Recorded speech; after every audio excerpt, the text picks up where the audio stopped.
Victor, the party with the elephant. Yes, sir. You're very good. Great, good to see you. Thank you, sir. Good to see you. Bishop. My name is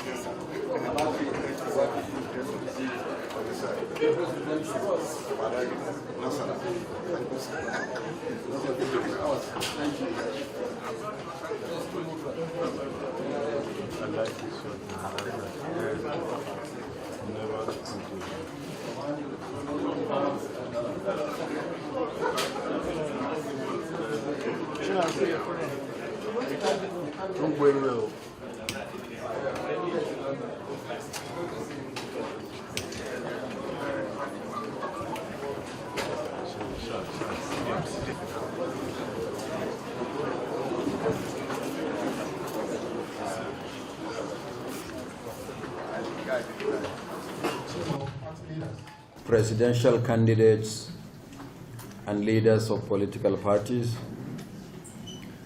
national commissioners, directors and other senior officials of the Commission, members of the INEC Press Corps, ladies and gentlemen. It is my pleasure to welcome you all to our third regular consultative meeting for this year. Since our last meeting on 10th May 2022, there have been several developments, among which are the Ekiti and Osun governorship elections, the conduct of primaries by political parties for the 2023 general election, the publication of the final list of candidates sponsored by political parties for the election, and the official commencement of electioneering campaign, and the suspension of the continuous voter registration exercise as provided by law. Already, we are at the most critical stage in the implementation of the activities in the timetable and schedule of activities for the general election. Working with political parties and other stakeholders, the Commission has so far successfully implemented 9 out of 14 activities for the general election. We are also making a steady progress in other critical areas of preparation for the election, including the provision of sensitive and non-sensitive materials, the recruitment of staff, and planning for the movement of personnel and materials for the election. Only last week, we commenced the training of master trainers on election technology to ensure a seamless process. Beginning from tomorrow, we will commence the same training at zonal level and subsequently train all the ad hoc staff for the 176,846 polling units nationwide.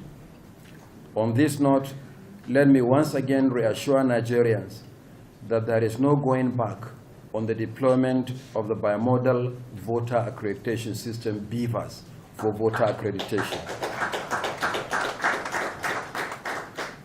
There is no going back on the transmission of results on the INEC result viewing portal in real time on election day. There will be no incident form that enables ineligible persons to vote using other people's permanent voters' cards during elections.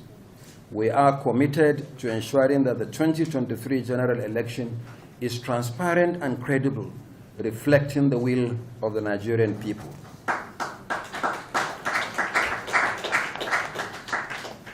The critical foundation for credible election is the voters' register.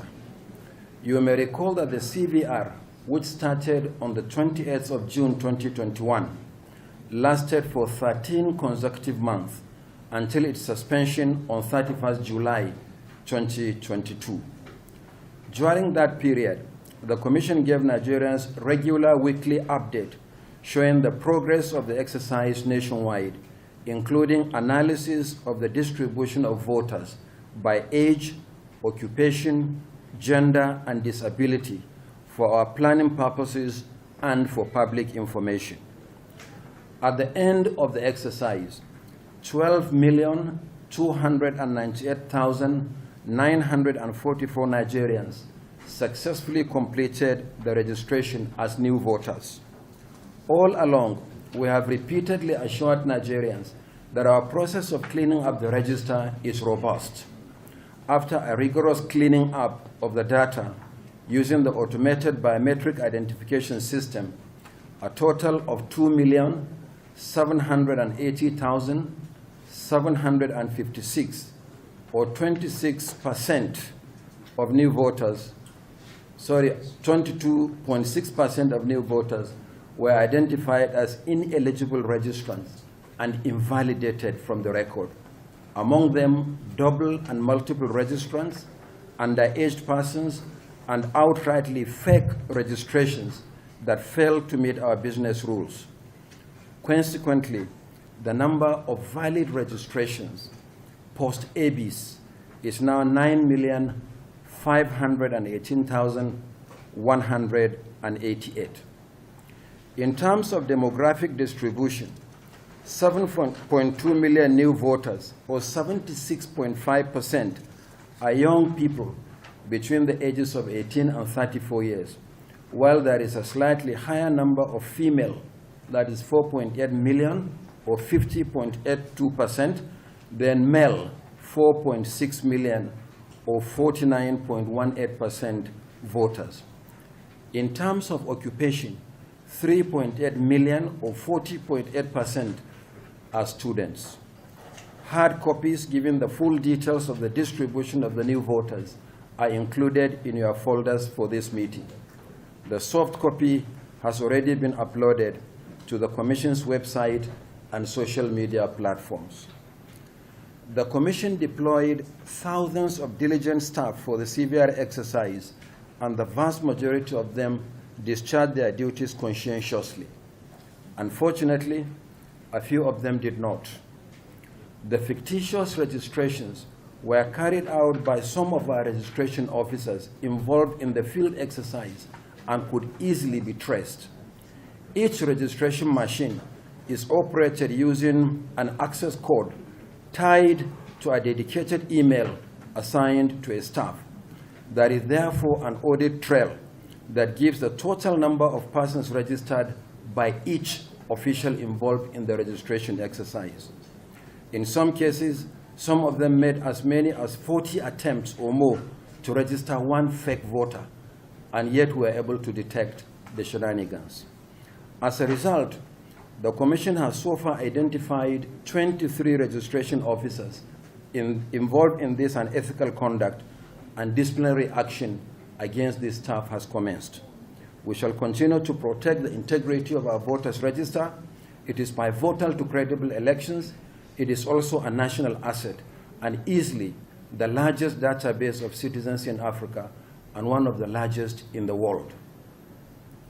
The 9.5 million new voters have been added to the existing register of 84,004,084 voters. The preliminary register of voters in Nigeria now stands at 93,522,272.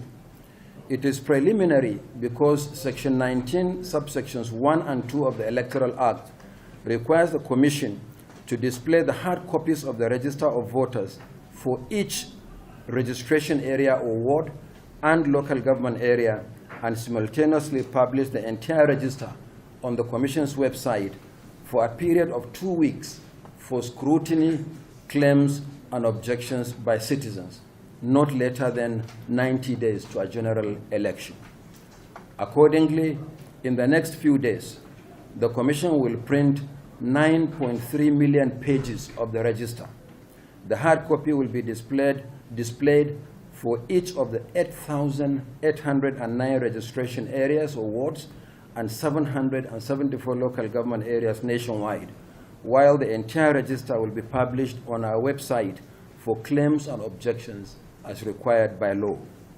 The display of the fiscal register will take place at the designated centers from Saturday 12th to Friday 25th November 2022. Further details, including the procedure for filing claims and objections, will be released by the Commission next week.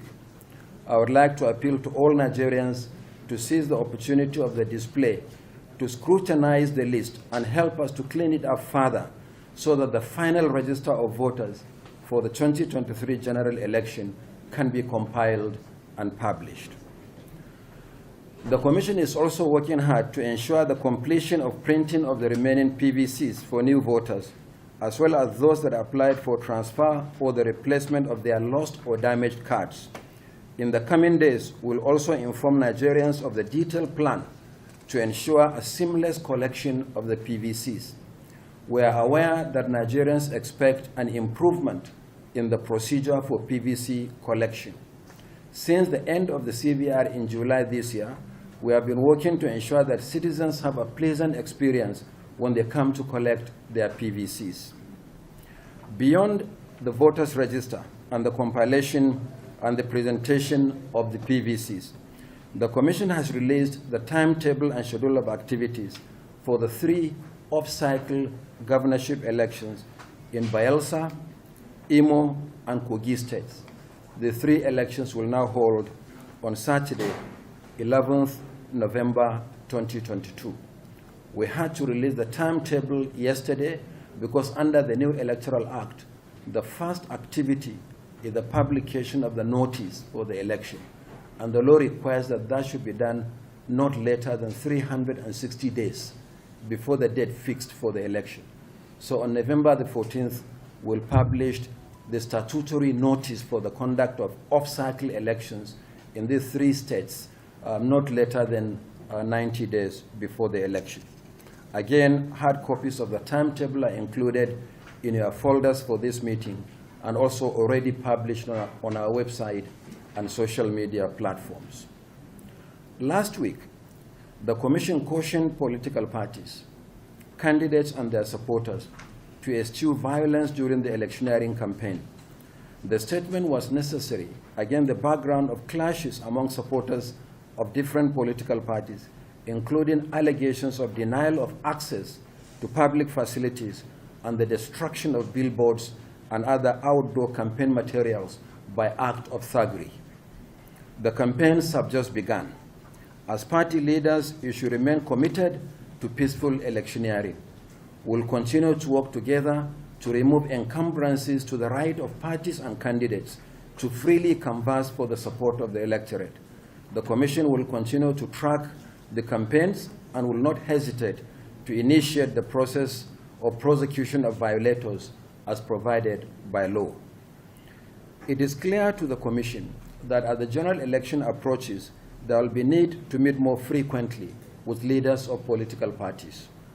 We hope that in spite of your campaign activities, you will oblige us. In fact, we plan to invite you very soon for a discussion on political rallies and the issue of campaign finance, including the limits on expenses set by the Commission, which the law says it should be done in consultation with the political parties. So if we invite you again, maybe as early as next week, please oblige us in spite of your busy campaign schedules. We are also going to invite you next week to inspect samples of the materials to be used for the general election as required by Section 42 of the Electoral Act. So kindly oblige us. We'll send letters of invitation to all the political parties as required by law, and the inspection will take place in this hall so that thereafter we can speedily commence the process of printing over 570 million ballot papers for the 2023 general election. By the time you add the result sheets and other forms and envelopes that we are going to print, we'll print close to one. To appeal that particular decision.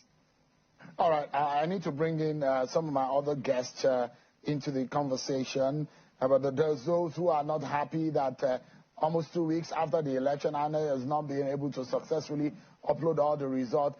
There is a plan of Occupy INEC protest that is being threatened by some persons in the country. The Labour Party has said they want to monitor and look at how INEC is uploading backing up the result in your portal. Are you considering allowing them to look at how that is being done? Or is that the final answer from INEC that you won't allow the Labour Party to see that? In terms of the issue of protest, the commission is a public trust. And as far as the commission is concerned, any Nigerian who has any grievance has the constitutional and legal right to come to the commission to protest. The commission will not prevent any individual or group of individuals or any political party association from coming to protest, because the commission is a public trust and is a public institution, and we cannot prevent anybody from coming to protest.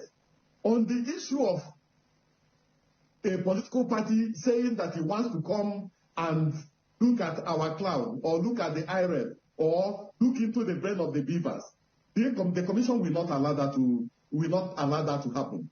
Every political party that deployed polling agents has a copy of the polling unit level results.